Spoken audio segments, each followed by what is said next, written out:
Spoštovane gledalke, spoštovani gledalci, lep pozdrav iz studia Idrijskih novic. Gostja v današnji oddaji o kulturi je gospa Marija Mercina, sicer literarna ustvarjalka, upokojena profesorica in predvsem ugledna poznavalka dela Franceta Bevka, ki jo prav lepo pozdravljam v našem studiu. Dobrodošli. Dobrodošli, hvala za vabilo. Glede zadnjega imam pripombo. Bevk me je pravzaprav osvojil najbolj v zadnjem letu, ko sem imela to čast in prednost, da sem pisala razpravo za Bevkov album, ki je pravkar izšel. Sicer se ne štejem za poznavalko. Tako ste razkrili tudi temo današnjega najinega pogovora. Ja, torej sem pa navdušena nad njegovim pisanjem vse od otroških let dalje, to pa. Se pravi, 130 let od rojstva in 50 let od smrti Franceta Bevka. Vse zaokroženo, urejeno, tako kot mora biti.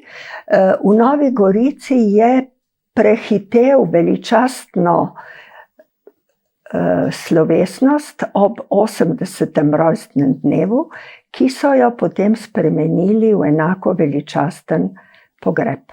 Njegova življenjska pot pa pravzaprav gre od velike revščine doma v Zakojci do vrhunskega intelektualca.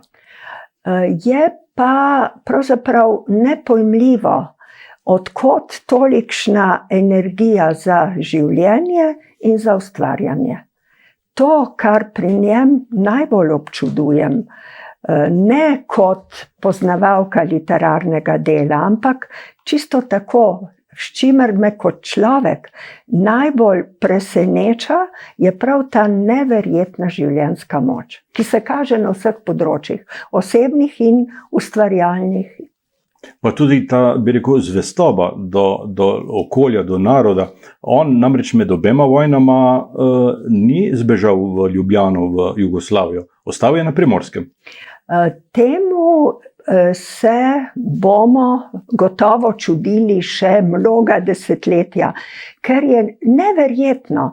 Namreč on je bil že po sprejemu Rapalske, po podpisu Rapalske pogodbe, povabljen v Ljubljano, okrog Doma in sveta, z urednikom nadvse uglednim Izidorjem Cankarjem. Imel je službo, bil je preskrbljen, pa vendar se je želel vrniti nazaj v Gorico. Gorica je pravzaprav bila mesto, ki ga je čutil kot svojo usodo, vse tako kaže. Vse do leta 1943, do kapitulacije Italije, ko je iz zapora odšel skupaj z ženo, kasneje šel neposredno v partizane. V partizane. Ampak to ni bila samo Gorica. To so bili tudi italijanski zapori večkrat. Prvič pa res v Gorici. In potem ne samo eno izgnanstvo na otoke v Južni Italiji in tako in podobno. France Bevk je bil, kot vemo, večkrat poročen. Sedaj, po 50 letih po njegovi smrti, so v tej knjigi prvič objavljeni tudi podatki o njegovim družinskem zasebnem življenju. Imel je, mislim, da 8 otrok. Se vam zdi prav, da so ti podatki objavljeni? Iz spoštovanja do otrok, pa tudi iz spoštovanja do Franceta Bevka, ki je vse priznal in po vseh svojih močeh skušal zanje tudi gmotno poskrbeti. Od teh otrok je v otroških letih umrla samo Jerica. To je deklica, ki sta jo dobila z Davorino in je pokopana skupaj z očetom in mamo na Solkanskem pokopališču. Sicer pa je bil France Bevk izrazit pripovednik. V knjigi sem zasledil podatek, da je pravzaprav črpal iz pripovedi starega očeta, ki je bil znan pripovedovalec v Zakojci. Mislim, da je nedvomno ta osnovni vzorec, kako začnemo pripovedovati, da se zavedamo, da je treba neko pripovedno besedilo zgraditi, strukturirati in tako naprej. To je gotovo prejel v najnežnejših letih in ima zato posebno veljavo.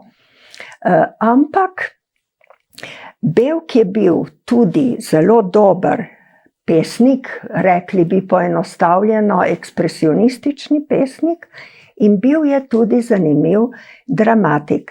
Vendar je njegovo najobsežnejše, torej pripovedništvo je najbolj obsežno, vseh naslovov so zdaj šteli, naj bi jih bilo 164 in od teh 164 naslovov so res v glavnem pripovedna dela. Skupna naklada pa kar 1,5 milijona izvodov. Impresivno. Ja, ker so takrat ljudje zelo veliko brali.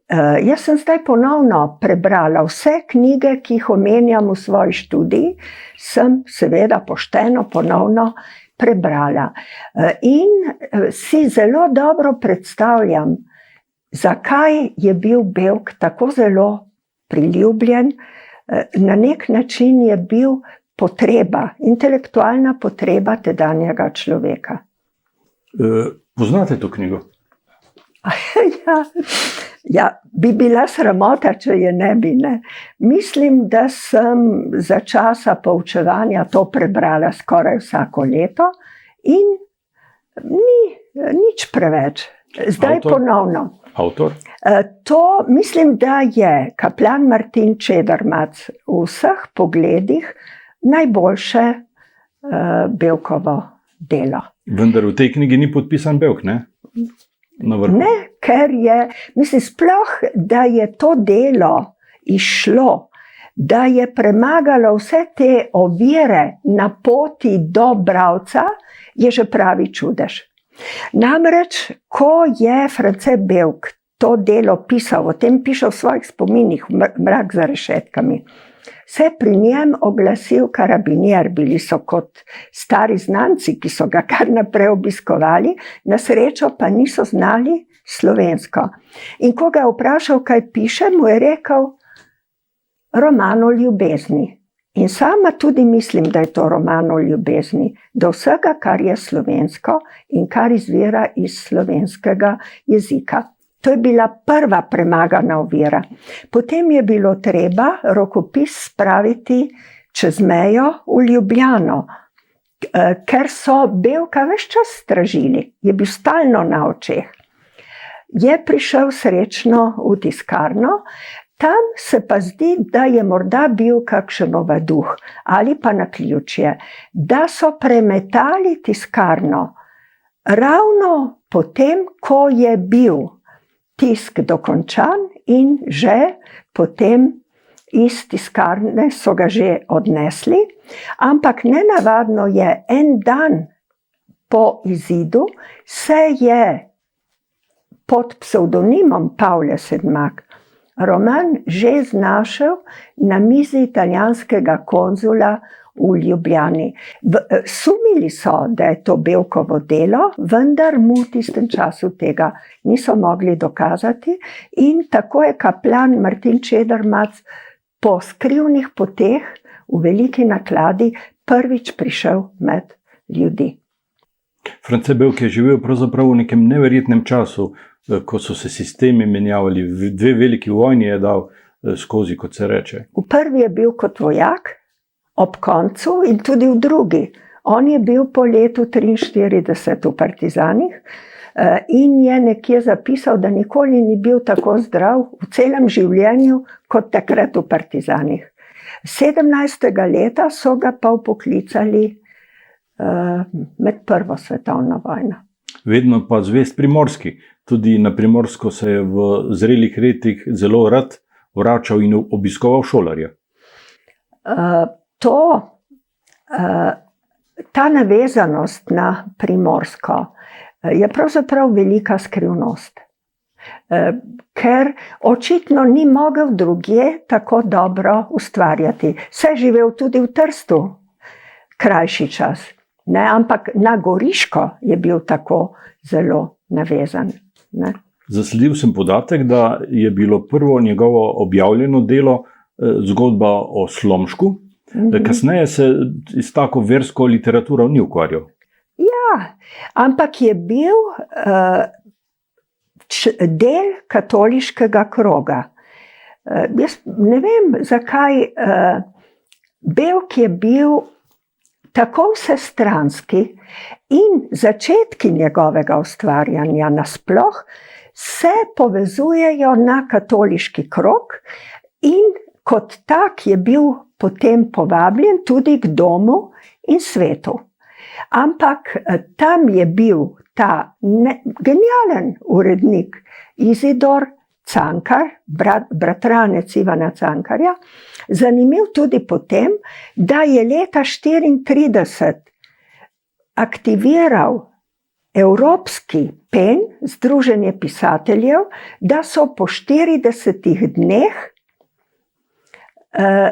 osvobodili Bevka iz internacije, če ne bi takrat Izidor Cankar z vsem evropskim penom posredoval pri Marinetiju in od tam pri Mussoliniju, tako se piše. Vprašanje, če bi kaplana Martina Čedermaca tam dol pri Neaplju sploh napisal. Tako je pa dobil 3 leta, sicer strogega nadzora v Gorici, vendar je spet prišel v goriško okolje. Že prej ste omenili, da je pisal tudi pesmi. Manj znano pa je, da so leta 1939 in 1940 v Mariboru in Ljubljani uprizorili tudi njegovo komedijo na odru. Ne samo to, tudi film je posnet po Bevkovem delu. Torej, rekla bi kot Vladimir Nazor, ta vers mi je všeč, tu človeka dosti radosti še čaka.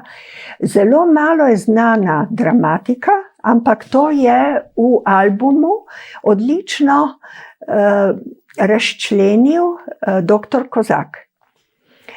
Ampak Bevk je napisal tudi scenarij za film o zadnjih dnevih v Trstu, okupacije in prihodu partizanov. Ta film je posnel Štiglic. Obstaja, jaz ga še nisem videla in malo kdo ga je videl. Upam, da bomo ob teh obletnicah dosegli, da bomo ta film videli. Iz leta 1950. Nekje ste zapisali, da je bil Bevk pravzaprav junak za vse čase. To je izjavila Kristina Brenkova, oziroma je tako povedal nekdo, ki je delal v njeni založbi. Kristina Brenkova pa je to ponovila in ne da bi se z Borisom Jukićem kaj zmenila, sem jaz svojo študijo s to izjavo začela, Jukić pa končal. Mislim pa, torej, vem, da je človek za vse čase, ampak treba ga je brati. On ni svojo biografijo človek za vse čase, ampak svojim delom, ki ga je treba tudi v našem času na novo odkriti. Kako si potem razlagate dejstvo, da ga sedaj praktično ni več v šolskih berilih? Zato, ne vem, je treba vprašati tiste, ki so ga izločili. Ampak moram pa nekaj povedati, skoraj kot priznanje. Jaz na srednjih šolah, razen kaplana Martina Čedermaca, nisem ničesar drugega delala, vendar so prihajali otroci iz osnovne šole, ki so Bevka poznali. Že leta 1990 pa smo se sestali primorski učitelji tudi z druge strani meje in novogoriški in koprski.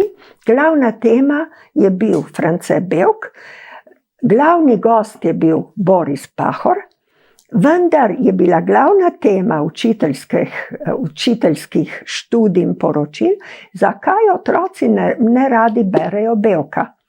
In takrat so prišli do zaključka, da jim je tuj ta svet. Mene ni prepričalo. Mislim, da bi na nek način morali najti neke nove poti do branja s pomočjo nekih sodobnejših teorij. Jaz sem neko novo branje doživela zdaj, ko sem ponovno prebrala.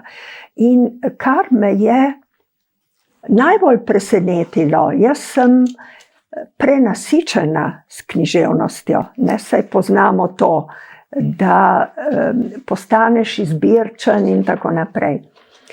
To, kar sem takoj opazila, je bilo, kako učinkovito piše, kako hitro doseže soudeležbo bralca, da njegovo delo sproti spreminja v zanimiv film. Torej, piše tako, da imaš izredno močne, hitre vizualne predstave. Po mojem se da odkriti marsikaj še pri Bevku. Se bomo pač, jaz ne več, ampak učitelji se bodo gotovo trudili v tej smeri. Današnja mladina najbrž nima osebnega stika z zgodbami o pastircih, o pesternah. Ta svet je svet preteklosti. Ni čisto tako. Zakaj pa beremo zgodovinske romane?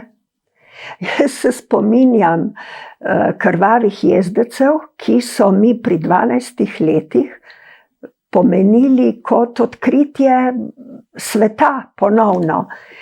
Svojo grozo, prepričljivostjo, z ljubeznijo, s polnostjo in tako naprej.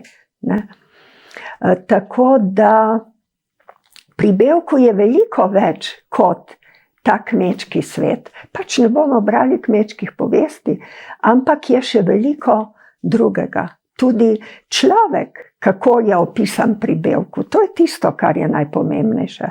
Včasih se zdi, da je na Goriškem, v navednicah rečeno, bolj popularen kot na Cerkljanskem ali pa v Baški grapi. Popularen ni več, ker bil je popularen v tistih časih velike potrebe po slovenski besedi v knjigi. To je pomenilo, da se upiraš, da si še vedno ohranil človeškost na nek način. Tako popularen ni več. Šola trenutno naredi premalo. Bo treba pač poiskati neke načine. Ampak vsekakor pa je Bevk najpomembnejši književnik v Novi Gorici, je legenda novogoriškega življenja s spomenikom in z vsemi poimenovanji. Ampak v Novi Gorici ima še drug pomen. Pomeni živo potrebo sprejemati dediščino iz Gorice, ki je izredno bogata, ampak če je ne poznaš, pač tega ne moreš vedeti. Bevk pa ti jo dobesedno prenaša v Novo Gorico, če jo hočeš videti. V mladih letih je živel v Gorici, v zrelih letih pa v Novi Gorici. In se je za to odločil sam, ampak v svojem zadnjem intervjuju, to je bilo 2 leti pred smrtjo, se prav veseli, kako je meja že odprta. To je bilo leta 1968, kako se odpira meja. Tam je tudi potožil, da je utrujen, da mu ne dajo miru, da ga kar naprej vabijo. In torej 78-letnega človeka, ki je še vedno pisal članke in tako naprej, urejal svoje spomine, so vabili na bralne značke, potem na odkritje partizanskih spomenikov, povsod je imel slavnostni govor, sodeloval je pa tudi pri izredno pomembnih komisijah, ne za mejo, ampak komisije, ki so urejale status teh primorskih fantov, ki so kot vojaki trpeli po celem svetu, ker so iz italijanske vojske mnogi padli v ameriško ujetništvo. To so zgodbe, ki jih malo poznamo. Bevku so pa bili blizu ti problemi in se je po svojih močeh trudil, da jih je reševal. Bi bil Bevk danes vesel, zadovoljen, ko bi se sprehajal preko danes samo še namišljene mejne črte? Joj, bi bilo lepo. Namreč on je v Gorici bil stalen gost določenih gostilen. Imel je svoj krog prijateljev, ki so bili ustvarjalni. To je bila goriška elita tiste dobe. Ne? Tako da, in ko bi videl to živo pretakanje, ne, ker prava reč, kupovati smo hodili tudi, ko je bila zaprta. Moj oče je hodil s potnim listom, če ni bilo drugače. Ampak ne gre za kupovanje, gre za možnost sodelovanja.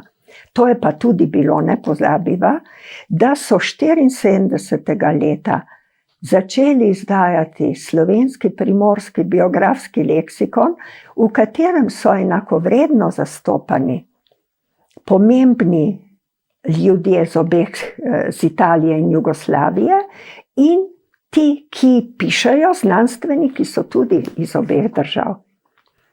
Potem, to moram še povedati, ker je tako nepojmljivo, ampak ta slovenski primorski biografski leksikon, ki je nastajal tako, kot pravim, in izhajal v Gorici pri Goriški Mohorjevi, ni smel nazaj čez mejo, ker Beograd ni dal dovoljenja, ampak je prišel v Goriško knjižnico tihotapljen in smo ga hodili gledati tudi brez dovoljenja. Tako.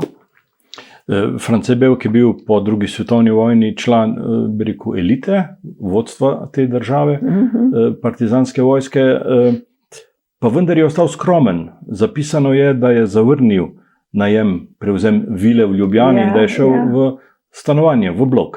In tudi v Solkanu sta ženo živela v skromnih razmerah. Gotovo je to njegova osebna značilnost. Ampak tudi mislim, glede na to, kaj mu je pomenilo pisanje in tudi kaj so mu ljudje pomenili, ni imel časa za uresničevanje pohlepnih želja take vrste. Ker zato, da si grabiš imetje, potem ga moraš tudi oskrbovati in tako naprej. Ne? Potrebuješ veliko časa, ki ga ustvarjalec navadno nima. Ste ga kdaj osebno srečali? Ne, sramota, kako ste me dobili. To je zanimivo. Vipavski konec, mislim Vipavska dolina, posebno njen zgornji del od Ajdovščine navzgor, Bevka ni vabil na šole. Tudi Danila Lokarja ne v Ajdovščini. Jaz sem premišljevala, zakaj ne. Brali pa smo, ogromno smo brali. Nisem imela nobene učiteljice slovenščine, ki bi bila Primorka. Vse odlične, ampak nobena Primorka. Mogoče je to povezano s tem. Tudi v Novo Gorico sem se vozila v gimnazijo, se slučajno nisva srečala, ker jaz sem z vlaka tekla v šolo, šole nazaj na vlak. Ko je on redno vsak dan skozi predor pod Panovcem peš prihajal v središče Nove Gorice. To je manj kot 10 minut hoda. Sicer pa je leto 2020, leto jubilejev, ob tem, da se spominjamo Bevkovega rojstva in smrti, mineva tudi 40 let od smrti Cirila Kosmača. Je umrl leta 80, ne? In 10 let od smrti Jožeta Felca. Ta dolina je dala kar nekaj velikanov. In tudi, jaz sem tudi o tem veliko premišljevala. In odgovor dobim tudi v sodobnejših teh teorijah, kako brati.